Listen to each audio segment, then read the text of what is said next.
வணக்கம், welcome to store Tamil. இந்த ஒரு 125cc செக்மெண்ட்டில் நல்ல ஒரு ஸ்போர்ட்டியரான ஒரு நல்ல ரோடு அப்பீரன்ஸோடு இருக்கக்கூடிய நல்ல ஒரு ஃபீச்சரோடரான ஒரு ஸ்கூட்டர் எடுக்குன்னு நினைக்கிறீங்கப்போ உங்களுக்கு இருக்கிற ரெண்டு பெட்டரான சாய்ஸ். ஒன்று நம்ம டிவிஎஸோட என்டார்க் 125, இன்னொன்று நம்ம ஹோண்டாவோட டியோ 125. அவங்க இந்த ரெண்டு ஸ்கூட்டருமே இந்த ஒரு 125cc செக்மெண்ட்டில் நல்ல ஒரு சூப்பர் ஸ்போர்ட்டியரான ஒரு டிசைன் கெயின் பண்ண ஒரு மாடலாகவே இருக்குது.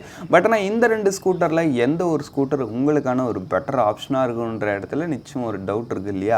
அந்த ஒரு டவுட்டை தீர்த்து வைக்கிற விதமாக தான் இன்றைக்கி நம்ம இந்த வீடியோவில் இந்த ஹோண்டாவோட டியோ 125 விசஸ் டிவிஎஸ் என்டார்க் 125க்குமான ஒரு கம்பேரிசன் ரிவ்யூவை பார்க்க போகிறோம். வீடியோக்குள்ளே போகிறதுக்கு முன்னாடி சின்ன ஒரு ரெக்வஸ்ட் உங்களுக்கு தெரியும், அந்த கிளிக் கலர் சப்ஸ்கிரைப் பண்ண ஒரு செகண்ட் ஸ்பெண்ட் பண்ணி இப்படி தட்டி விட்டிங்கன்னா எங்களுடைய ஒரு நாள் உழைப்புக்கு மிகப்பெரிய உதவியாக இருங்க. ப்ளீஸ் இந்த சப்ஸ்கிரைப் மட்டும் பண்ணுங்கப்பா.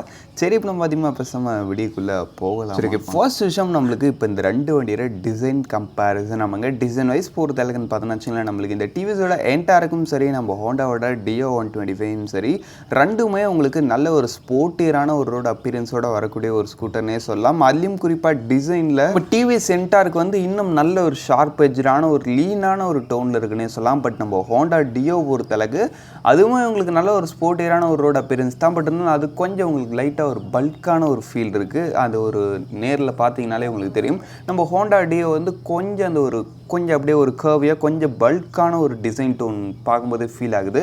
பட் நம்ம டிவிஎஸ் என்டார்க்கு வந்து லீனாக அப்படியே ஒரு ஷார்ப் எட்ஜான ஒரு ஸ்கூட்டராக ஃபீல் ஆகுது. டிசைன் வைஸ் நீங்கள் தான் முடிவு பண்ணும். ரெண்டுமே நல்ல ஒரு ஸ்போர்ட்டி அப்பீரன்ஸோட இருக்குது. உங்களுக்கு எது பெட்டராக ஃபீல் ஆகுதுன்றத. சரி, ஓகே. நெக்ஸ்ட் நம்மளுக்கு வண்டியோட பில்ட் குவாலிட்டி வைஸ் பொறுத்தளவுக்கு அந்த இடத்துல நம்ம டிவிஎஸ் ஒன்றும் பெருசாக சொல்லும்படி இல்லை. கொஞ்சம் ஒரு குவாலிட்டி விஷயத்தில் இஷ்யூ இருக்குது. பட் ஆனால் நம்ம ஹோண்டா டியோவில் அந்த ஒரு குவாலிட்டியில் எந்த வித ப்ராப்ளமும் கிடையாது. ஓரளவுக்கு நல்ல ஒரு ரிஜிடான ஒரு பில்ட் குவாலிட்டி, நல்ல ஒரு டாக்டைல்டான ஒரு ஃபிட் அண்ட் ஃபினிஷோடைய உங்களுக்கு நம்மளுடைய ஹோண்டா டியோ 125 இருக்குது. அந்த ஒரு விஷயத்தில் உங்களுக்கு டவுட் இல்லை. அதனால் குவாலிட்டின்னு வரும்போது அந்த இடத்துல நிச்சயம் நம்ம ஹோண்டா டியோ நல்ல ஒரு பாயிண்ட்ஸை கெயின் பண்ணுறாங்க. நெக்ஸ்ட் நம்மளுக்கு இப்போ இந்த ரெண்டு வண்டியோட சீட்டிங், அந்த ஒரு ரைடிங் எக்கனாமிக்ஸ் பற்றி பார்ப்போம். சீட்டிங் பொறுத்தளவுக்கு உங்களுக்கு ரெண்டுத்துலேயும் ரொம்ப நல்ல பெரிய லென்த்தான ஒரு சீட்டுன்னு சொல்ல முடியல. ரெண்டுமே கொஞ்சம் ஷார்ட் சீட்டாக தான் இருக்குது. அந்த ஒரு ஸ்போர்ட்ஸ் ஸ்கூட்டருக்கு ஏற்ற மாதிரி தான் கொடுத்துருக்காங்க. பட் இது ரெண்டுத்தில் அந்த ஒரு ரைடிங் கம்ஃபர்ட் எதில் பெட்டராக இருக்குன்னு பார்த்தா நம்ம ஹோண்டா டியோ கொஞ்சம் பெட்டர். நம்ம டிவிஎஸை விட அதோடைய சீட் லென்த் வந்து கொஞ்சம் அதிகம். அது இல்லாமல் இதோட சீட்டு வந்து கொஞ்சம் ஃப்ளாட்டாகவுமே இருக்குது. பட் நம்ம டிவிஎஸ் என்டார்க் பொறுத்த அளவுக்கு சீட்டும் ஷார்ட்டு, அது இல்லாமல் உங்களுக்கு வந்து பின்னாடி சீட்டு வந்து இந்த ஸ்போர்ட்ஸ் மாடல் பைக்ஸில் வர மாதிரி ரைஸ்டாக கொடுத்துருப்பாங்க. அதனால் பிலியன் கம்ஃபர்ட்னு வரும்போது நிச்சயமாக நம்ம டிவிஎஸ் என்டார்க்கில் அந்த அளவுக்குலாம் இல்லை. கொஞ்சம் நல்லா பாடி பெருசாக இருக்கிறவங்க உட்காடுறீங்கன்றப்ப நிச்சயமாக அன்கம்ஃபர்டபுளாக தான் இருக்கும். பட் கொஞ்சம் ஷார்ட் பர்சன்ஸு லீனாக தான் இருக்கிறீங்கிறப்ப நிச்சயமாக தாராளமாக உட்காந்துக்கலாம். நம்ம ஹோண்டா டியோ பொறுத்தளவுக்கு அதுவும் பெரிய சீட்டு கிடையாது. பட் நம்ம டிவிஎஸ் என்டார்க்கை விட அது கொஞ்சம் ஒரு பெட்டரான ஒரு சீட்டோடய இருக்குதுன்னு சொல்லலாம். சரி, ஓகே. நெக்ஸ்ட் விஷயம் நம்மளுக்கு இந்த வண்டியோட சஸ்பென்ஷன் செட்டப் வைஸ் பொறுத்த அளவுன்னு பார்த்தோன்னா வச்சுங்களேன், ரெண்டுத்துலேயுமே உங்களுக்கு ஃப்ரண்ட்டில் டெலஸ்கோபிக் சஸ்பென்ஷனும் பின்னாடி வந்து அந்த ஒரு நார்மல் கேஸ் டைப் சஸ்பென்ஷனும் கொடுக்குறாங்க. ரெண்டுத்தோட சஸ்பென்ஷனுமே ஸ்டில் ஸ்டிஃப் தான். இதுலேயும் பெருசாக சொல்லும்படி நல்ல ஒரு ஸ்மூத்தான ரைடிங் எக்ஸ்பீரியன்ஸ் கிடைக்குதுன்ற மாதிரில. பட் இருந்தாலும் இந்த ரெண்டுத்தோட சஸ்பென்ஷன் ஸ்டிஃபாக இருந்தாலும் இது ரெண்டுத்தில் ஏதாவது ஒன்று ஓரளவுக்கு இருக்குன்ற மாதிரி சொல்லலாம். நம்ம ஹோண்டா டியோ வந்து ஓரளவுக்கு கொஞ்சம் சாஃப்டாக இருக்குது நம்ம டிவிஎஸ் என்டார்க்கை கம்பேர் பண்ணும்போது. பட் இருந்தாலும் ஒரே விஷயம் சொல்லிக்கிறேன், ரைடிங் எக்ஸ்பீரியன்ஸ் நல்லா இருக்கும்னு நினச்சிங்கன்னா இன்னும் நிறைய ஆப்ஷன்ஸ் இருக்குது. இது ரெண்டுத்தோட சஸ்பென்ஷனுமே உங்களுக்கு அந்த ஒரு ஸ்போர்ட்ஸ், அதான் அந்த ஒரு நல்ல ஸ்பீடில் நல்ல ஒரு ஹேண்டலிங் கொடுக்கறதுக்காக கொஞ்சம் ஸ்டிஃப்டியூன் சஸ்பென்ஷன் தான் இருக்குது. அதனால் சஸ்பென்ஷன் விஷயத்தில் ரெண்டு பேருமே ஸ்டிஃபு தான். அந்த ஒரு விஷயத்தையும் மனசில் வச்சுங்க.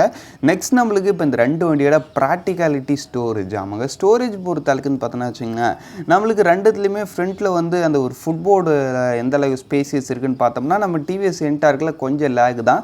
அந்தளவுக்கு பெரிய ஸ்பேசியஸ்னஸ் கிடையாது. கொஞ்சம் ஷார்ட்டான ஒரு ஸ்பேஸ் தான். பட் நம்ம டியோ வந்து ஓரளவுக்கு கொஞ்சம் பெட்டர் ஸ்பேஸோடையே இருக்குது. ஒரு சிலிண்டர் வைக்கிறதோ ஒரு தண்ணி கேன் வைக்கிறதோ உங்களால் ஒரு ஈஸியாகவே வச்சு கேரி பண்ண முடியுது. பட் நம்ம டிவிஎஸ் என்டார்க்கில் உங்களால் சிலிண்டர்லாம் வைக்க முடியாது. இந்த ஈஸியாக படுத்து போட்டு வைக்கிற மாதிரி மேபி ஒரு தண்ணி கேன் வேணால் வச்சுக்கலாம் அதிகபட்சம். அதை நம்ம வீட்டுக்கெலாம் யூஸ் பண்ணுவோம் பார்த்தீங்களா, அந்த ஒரு 20 லிட்டர்ஸ் கேன், அதை மாதிரி ஒரு தண்ணி கேன் வேணால் வச்சுக்கலாம். பட் ஆனால் ஒரு நம்ம வீட்டில் யூஸ் பண்ணுற மாதிரி ஒரு சிலிண்டர் வச்சு கேரி பண்ணுறதுலான்றது ஒரு இம்பாசிபிளான திங் நம்ம டிவிஸோட என்டார்க். நம்ம ஹோண்டா டியோவில் சும்மா சொல்ல விடாதுப்பா, ஓரளவுக்கு அந்த ஒரு சிலிண்டர்லாம் வைக்கிற அளவுக்கு கொஞ்சம் ஸ்பேசியஸ்னஸ் இருக்குது. நெக்ஸ்ட் நம்மளுக்கு இப்போ இந்த ரெண்டு வண்டியோட அண்டர் சீட் ஸ்டோரேஜ். வண்டியோட அண்டர் சீட் ஸ்டோரேஜ் பொறுத்த அளவுக்கு நம்ம ஹோண்டா டியோ ஒரு 18 litres of under seat storage கொடுக்குறாங்க. ஒரு போதுமான லெவல். நெக்ஸ்ட் நம்மளுக்கு டிவிஎஸோட என்டார்க் பொறுத்தளவுக்கு ஒரு 20 liters of under seat storage. இதில் ரெண்டுத்துலையுமே ஒரு ஃபுல் ஃபேஸ் ஹெல்மெட் வைக்க முடியுமான்னு கேட்டால் வைக்க முடியாது. ஒரு ஹாஃப் ஃபேஸ் ஹெல்மெட் வச்சு நீங்கள் ஈஸியாக மூடிடலாம். கூட என்ன ஒரு சின்ன சின்ன டாக்குமெண்ட்ஸ் வைக்கலாம், அவ்வளோதான். அண்டர் சீட் ஸ்டோரேஜ் பொறுத்தளவுக்கு 2 பேரும் போதுமான லெவலில் தான் கொடுத்துருக்காங்க.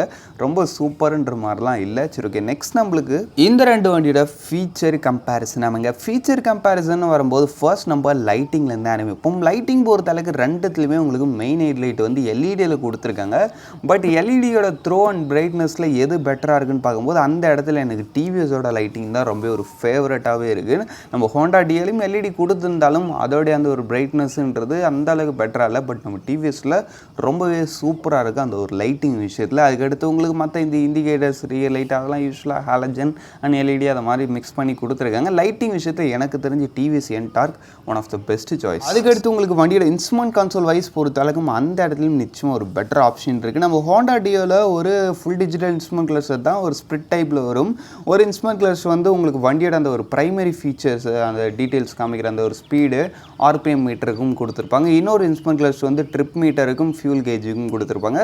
ஃபீச்சர் இட்ஸ் ஓகேன்ற மாதிரி இருக்கும், அந்த செக்மெண்ட்டுக்கு ஓகே. பட் பெஸ்ட்டாக அப்படியே அதுன்னு சொல்கிற மாதிரி இல்லை, ஓகேன்ற மாதிரி ஒரு ஃபீச்சர்ஸு. பட் நம்ம டிவிஎஸோட என்டார்க் 125 உங்களுக்கு பேஸ் மாடலே ஒரு fully digital instrument cluster, top மாடலில் ஒரு டிஎஃப்டி கலர் இன்ஸ்ட்ருமெண்ட் கிளஸ்டரே வரும். சாரி, கொஞ்சம் ஸ்லிப் ஆயிடுச்சு. இல்லை, ஒரு full digital TFT colour type instrument cluster வந்துடும். அது ஸ்ப்ளிட் டைப்பு. உங்களுக்கு ஒரு இன்ஸ்ட்ருமெண்ட் கிளஸ்டர் வந்து அந்த வண்டியோட ஸ்பீடு அந்த வண்டிக்கு தேவையான சம் டீட்டெயில்ஸ் காமிக்கும். இன்னொரு இன்ஸ்ட்ருமெண்ட் கிளஸ்டரில் வந்து அந்த வண்டியோட கனெக்டிவிட்டி ஃபீச்சர்ஸ், ஆமாம், உங்களுக்கு வண்டி ஒரு சில இம்பார்ட்டன்ட் இன்ஃபர்மேஷன்ஸ் காமிக்கிறது, அது இல்லாமல் உங்களுக்கு அந்த ஒரு நேவிகேஷன், அது இல்லாமல் இன்னும் நிறையா விஷயத்துக்கு அந்த ஒரு இன்ஸ்ட்ருமெண்ட் கிளஸ்டர் நீங்கள் யூஸ் பண்ணலாம். இன்ஸ்ட்ருமெண்ட் கிளஸ்டர் விஷயத்தில் ரியலி இந்த இடத்துலையும் ஒரு பெட்டரான ஆப்ஷனாக நம்ம டிவிஸோட என்டார்க் 125 தான் இருக்காங்க. அது இல்லாமல் மித்த ஃபீச்சர்ஸ்ன்னு பார்க்கும்போது இதில் உங்களுக்கு இந்த ரைடிங் மோட்ஸ்ன்ற ஒரு ஃபீச்சர் கொடுத்துருவாங்க. ஓவராலாக ஃபீச்சர் பேக்கேஜில் ஒரு ஹெவியான ஒரு மார்க்குன்னு பார்த்தோன்னா அது நிச்சயம் நம்ம டிவிஸோட என்டார்க் 125 தான் இருக்குது. ஃபீச்சர் செக்மெண்ட்லையும் என்னுடைய வின்னர் நிச்சயம் நம்ம டிவிஸோட என்டார்க் 125 தான் இருக்கும். நம்ம ஹோண்டா டியோலையும் இருக்குது, அந்த செக்மெண்ட்டுக்கு ஓகேன்ற மாதிரி ஒரு லெவலோட தான் இருக்குது. அது ஓகே தான். சரி, ஓகே. நெக்ஸ்ட் நம்மளுக்கு இப்போ இந்த 2 வண்டியோட engine and power and performance இது மாதிரி எல்லா விஷயத்தையும் கம்பேர் பண்ணுவோம். ஃபர்ஸ்ட் நம்ம இன்ஜின் செக்மெண்ட்டில் நம்ம டிவிஎஸோட என்டார்க் 125 பார்த்துரும். இந்த டிவிஎஸோட என்டார்க் 125ல உங்களுக்கு யூஸ் பண்ணிக்கிறது ஒரு 124.8 cc சிங்கிள் சிலிண்டர் 4-stroke 2 வால்க்கான ஒரு ஏர் கூல்ட் இன்ஜின் கொடுத்துருக்காங்க. சாரி, இது வந்து 2 வால்வ் இல்லை, 3 வால்வ் இன்ஜின். இது ஒரு நல்ல ஒரு ப்ளஸ் பாயிண்ட். ஆமாம், இந்த செக்மெண்ட்லேயே 3 வால்வ் இன்ஜின் கெயின் பண்ணிட்டு வர ஒரு மாடல்னு பார்த்தோன்னா அது எனக்கு டிவிஎஸோட என்டார்க் 125 3 வால்வ்ன்றப்போ உங்களுக்கு more breathing is equal to more power. இந்த இன்ஜினோட பவர் ஃபிகர் வைஸ் பொறுத்தளவுன்னு பார்த்தீங்கன்னா வச்சுங்களேன் 9.25 bhp ஆஃப் பவர் சிம், அதுக்கடுத்து 10.5 Nm ஆஃப் டார்க்னு ப்ரொடியூஸ் பண்ணுறது. பவர் பொறுத்தளவுக்கு உங்களுக்கு அந்த ஒரு மிட் அண்ட் டாப் எண்டில் நல்ல ஒரு ஃபோக்கஸ்டான ஒரு பவர்னே சொல்லலாம். உங்களுக்கு அந்த ஒரு டே டு டே சிட்டி யூஸுக்கும் லைட் ஹைவே யூஸுக்கும் ஒரு பெட்டரான ஒரு பர்ஃபார்மன்ஸு இந்த ஒரு இன்ஜின் ஆஃபர் பண்ணுன்றதுல உங்களுக்கு டவுட்டே தேவையில்லை. வண்டியோட டாப் ஸ்பீட் பொறுத்தளவுக்கு கம்பெனி தரப்புலேருந்து 95 km/h வரைக்கும் சொல்கிறாங்க. பட் ரியல் லைஃப்பில் இதை விட வண்டி கொஞ்சம் மேலே போகுது. பட் அவ்வளோ ஸ்பீட் போயின பிரயோஜனம், அந்த ஸ்பீட்லேயும் இந்த ஒரு ஸ்கூட்டர் ஸ்டேபிளாக இருக்குதான்னு கேட்டிங்கன்னா நிச்சயமாகவே அந்த ஒரு ஸ்பீட்லேயும் இந்த ஒரு ஸ்கூட்டர் நல்ல ஒரு ஸ்டேபிலிட்டியோடு இருக்குது. ஏன்னா இந்த வண்டியோட வெயிட்டும் கொஞ்சம் அதிகமாக இருக்குது. அது இல்லாமல் இந்த வண்டியோட சஸ்பென்ஷன் செட்டப்பும் கொஞ்சம் ஸ்டிஃப்ன்றதுனால உங்களுக்கு நல்ல ஒரு ஹை ஸ்பீட்லையும் இந்த வண்டி நல்ல ஒரு மேனபிளான ஒரு ஹேண்டலிங் ஆஃபர் பண்ணுது. அந்த ஒரு விஷயமே ரொம்ப தான் சூப்பராக இருக்குது. சரி, ஓகே. நெக்ஸ்ட் நம்மளுக்கு இப்போ இந்த வண்டியோட மைலேஜ் பொறுத்த அளவுக்குன்னு பார்த்தா வச்சிங்களா அரௌண்ட் ஒரு 41.5 km இருக்குன்னு சொல்கிறாங்க. இந்த இடத்துல நிச்சயம் ஒரு ரிட்ரெஸ்மெண்ட் தான். மைலேஜ் ஒன்றும் பெருசாக சொல்லும்படி இருக்காது, மைலேஜ் ரொம்ப சுமாராக தான் இருக்கும். சரி, ஓகே. நெக்ஸ்ட் நம்மளுக்கு இந்த ஹோண்டாவோட டியோ 125 இன்ஜின் செக்மெண்ட் பொறுத்த அளவுக்குன்னு பார்த்தோன்னா வச்சுங்களேன் இதில் உங்களுக்கு யூஸ் பண்ணிக்கிறது ஒரு 123.93 cc சிங்கிள் சிலிண்டர் 4-stroke 2 வால்வ்க்கான ஒரு ஏர் கூல்டு இன்ஜின் தான். இந்த இன்ஜினோட பவர் ஃபிகர் வைஸ் பொறுத்த அளவுக்கு 8.16 bhp ஆஃப் பவர் சிம், 10.4 Nm ஆஃப் டார்க்னு ப்ரொடியூஸ் பண்ணுறது. டாப் ஸ்பீட் பொறுத்த அளவுக்கு அரௌண்ட் ஒரு 85 km/h இருக்குன்னு சொல்கிறாங்க. பர்ஃபார்மன்ஸ் விஷயத்தில் really TVS Ntorq one of the best option. ஏன்னா 9 bhp 10 Nm ஆஃப் டார்க்ன்றப்போ அது வந்து அந்த ஒரு டாப் எண்ட்லையும் மிட் ரேஞ்சிலையும் நல்ல ஒரு பவர் ஃபோக்கஸ்டாக இருக்குது. பட் ஆனால் இவர் வந்து ஒரு 8 bhp and 10 Nm ஆஃப் டார்க்ன்றதுனால அந்த ஒரு மிட் அண்ட் லோ ஏரியாவில் ஓரளவுக்கு பர்ஃபார்மன்ஸ் ஆஃபர் பண்ணுது. அதனால் உங்களுடைய டே டு டே சிட்டி யூஸுக்கும் அந்த ஒரு லைட் ஹைவே யூஸுக்கும் இவரும் ஒரு பெட்டர் ஆப்ஷன் ஆப்ஷன் தான். பட் டாப் எண்டில் கொஞ்சம் பெட்டராக இருக்கிறாருன்னு பார்த்தோன்னா நிச்சயமாக நம்ம டிவிஸோட என்டார்க் 125 தான். பட் நம்ம யாரும் எப்போதும் டாப் ஸ்பீட்லேயே ஓட்ட போகிறதில்ல, அந்த ஒரு விஷயத்தையும் மனசில் வச்சுங்க. விஷயம் நம்மளுக்கு வண்டியில் மைலேஜ் பொறுத்த அளவுக்கு 48 kmpl வரைக்கும் சொல்கிறாங்க. நீங்கள் ஒரு டீசெண்டான ரைடிங் ஸ்டைல் மெயின் பண்ணிங்கன்னா நிச்சயமாக 45 to 50 kmpl வரைக்கும் நீங்கள் இந்த ஒரு வெஹிக்கிள் ஆஃபர் பண்ணலாம் நிறைய பேர் சொல்லியிருக்காங்க. அப்படின்னு பார்க்கும்போது மைலேஜ் விஷயத்துலையும் நம்ம ஹோண்டா டியோ 125 ஓரளவுக்கு நல்ல ரேஞ்சில் கொடுக்குறாங்க. பவரும் ஒரு டீசெண்டான ரேஞ்சுன்றப்ப எனக்கு தெரிஞ்ச இன்ஜின் செக்மெண்ட்டில் ஒரு பெஸ்ட்டான ஆப்ஷனாக நம்ம ஹோண்டா டியோ 125 தான் தெரியுது. பட் எனக்கு பர்ஃபார்மன்ஸ் தான் மெயின் ஓரியன்ட்னு பார்த்தீங்கன்னா நிச்சயமாக நீங்கள் டிவிஎஸ் சைடு போயிடலாம். அதில் பர்ஃபார்மன்ஸ் எக்ஸலண்ட்டாக இருக்குது. பட் எனக்கு கொஞ்சம் பர்ஃபார்மன்ஸும் வேணும், கொஞ்சம் மைலேஜும் வேணும், அதுலேயும் குறிப்பாக இன்ஜின் ரிஃபைண்டாக இருக்கும்னு நினச்சிங்கன்னா நிச்சயம் நம்ம ஹோண்டா டியோ தான் one of the best choice. ஏன்னா நம்ம டிவிஎஸோட என்டார்க் பொறுத்த அளவுக்கு அதோட இன்ஜின் வந்து அந்தளவுக்கு ரிஃபைண்டான இன்ஜின் சொல்ல முடியாது, கொஞ்சம் ரிஃபைன்மெண்ட் கம்மி தான். அதனால் அந்த ஒரு லாங் லைஃப் ஓரியன்டாக பார்த்தீங்கன்னா நம்ம ஹோண்டா டியோ 125 இன்ஜின் ஒரு பெட்டரான ஒரு இன்ஜின்னே சொல்லலாம். சரி, ஓகே. நெக்ஸ்ட் நம்மளுக்கு இப்போ இந்த ரெண்டு வண்டியில் பிரேக்கிங் அண்ட் டயர் செக்மெண்ட்குள்ளே போகலாம். பிரேக்கிங் பொறுத்த அளவுக்குன்னு பார்த்தோன்னா வச்சுக்கோங்களேன், நம்ம டிவிஎஸோட என்டார்க்கில் உங்களுக்கு பேசிக் மாடலில் ஃப்ரண்ட் அண்ட் பேக் போத் உங்களுக்கு 130 mm ட்ரம் பிரேக்ஸ் வந்துடும். நீங்கள் டாப் மாடல் போகிறீங்கிறப்ப ஃப்ரண்ட்டில் டிஸ்க் 220 mm எஸ்பிடி பிரேக்கிங் சிஸ்டமோட வருது. பிரேக்கிங் இட்ஸ் ஓகே, அந்த வண்டிகளுக்கு பர்ஃபார்மன்ஸுக்கு இட்ஸ் ஓகேன்ற மாதிரி இருக்குது. நெக்ஸ்ட் நம்ம ஹோண்டா டியோ பொறுத்த அளவுக்கு இதில் உங்களுக்கு பேசிக்லேருந்தே ஃப்ரண்ட் அண்ட் பேக் ஃப்ரண்ட்டில் உங்களுக்கு டிஸ்க் வந்துடும், பின்னாடி உங்களுக்கு ட்ரம் பிரேக் வந்துடும், சிபிஎஸ் பிரேக்கிங் சிஸ்டம். இந்த ரெண்டு வண்டியோட பிரேக்கிங்கில் எந்த வண்டியோட பிரேக்கிங் எனக்கு ஒரு பெட்டரான பிரேக்கிங் பைட் ஃபீல் ஆச்சுன்னு பார்த்தா நிச்சயமாக டிவிஎஸ் கொஞ்சம் பெட்டராக இருந்துச்சு இந்த ஒரு இடத்துல எனக்கு. ஹோண்டா டியோ பொறுத்தளவுக்கு அதுவும் ஓகே தான், பட் நம்ம டிவிஎஸ் என்டார் கொஞ்சம் பெட்டராக ஃபீல் ஆகுது, அவ்வளோதான் டிஃப்ரென்ஸ். நெக்ஸ்ட் நம்மளுக்கு வண்டியோட டயர்ஸ் பொறுத்தளவுக்கு உங்களுக்கு இந்த ஹோண்டா டியோவில் ஃப்ரண்ட்டில் வந்து 90/90 செக்ஷன் டயர்ஸும் பின்னாடி வந்து 90/100 செக்ஷன் டயர்ஸும் கொடுக்குறாங்க. டயர்ஸ் ரொம்ப பெரிய டயர்னு சொல்ல முடியாது, அந்த வண்டிக்கு ஓகேன்ற மாதிரி ஒரு டீசென்ட் ரேஞ்சு டயர்ஸ் தான்.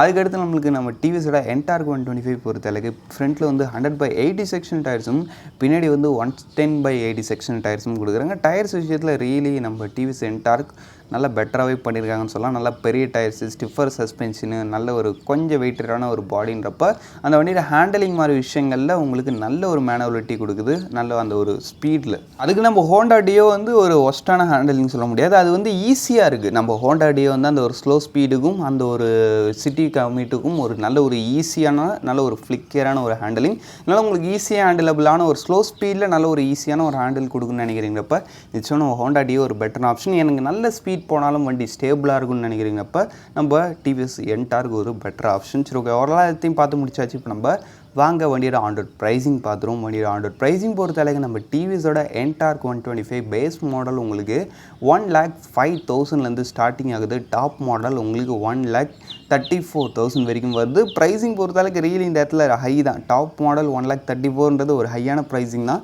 பட் ஆனால் அந்த ஸ்கூட்டர் வந்து அந்த ஒரு 1,34,000 ஒர்த்தான நிறைய விஷயங்கள் அந்த ஒரு மாடலில் கெயின் பண்ணியிருக்கும். அந்த ஒரு ஃபுல் டிஜிட்டல் இங்கிலீஷ் அதெல்லாம் அந்த இடத்துல தான் வரும். அப்படின்னு போது ப்ரைஸிங் கொஞ்சம் எக்ஸ்பென்சிவ் தான், பட் அதுக்கு ஒர்த்தான ஒரு ரேஞ்சிலே இருக்குது. நெக்ஸ்ட் நம்ம ஹோண்டா டியோ பொறுத்த அளவுக்கு பேசிக் மாடல் உங்களுக்கு 1,08,000 ஸ்டார்டிங் ஆகுது. டாப் மாடல் 1,18,000 நீங்கள் முடிச்சலாம். அப்படின்னு பார்க்கும்போது ப்ரைஸிங் விஷயத்தில் ரியலி நம்ம ஹோண்டா டியோ ஒரு நல்ல ஒரு அஃபோர்டபுள் ரேஞ்சிலே இருக்கிறாங்கன்றப்ப ப்ரைஸிங் விஷயத்துலையும் நம்ம Honda Dio one of the best ஆப்ஷனே சொல்லலாம். சரி, ஓகே. அவ்வளோதான் ஃப்ரெண்ட்ஸ், இந்த கம்பேரிசன் ரிவ்யூ நம்ம இங்கேயே முடிச்சுப்போம். இந்த கம்பேரிசனில் உங்களுடைய ஃபேவரட் யாருன்றதை கமெண்ட் லீவ் பண்ணுவீங்க. இப்போதைக்கு தேங்க்ஸ் ஃபார் வாட்சிங். Bye, see you later.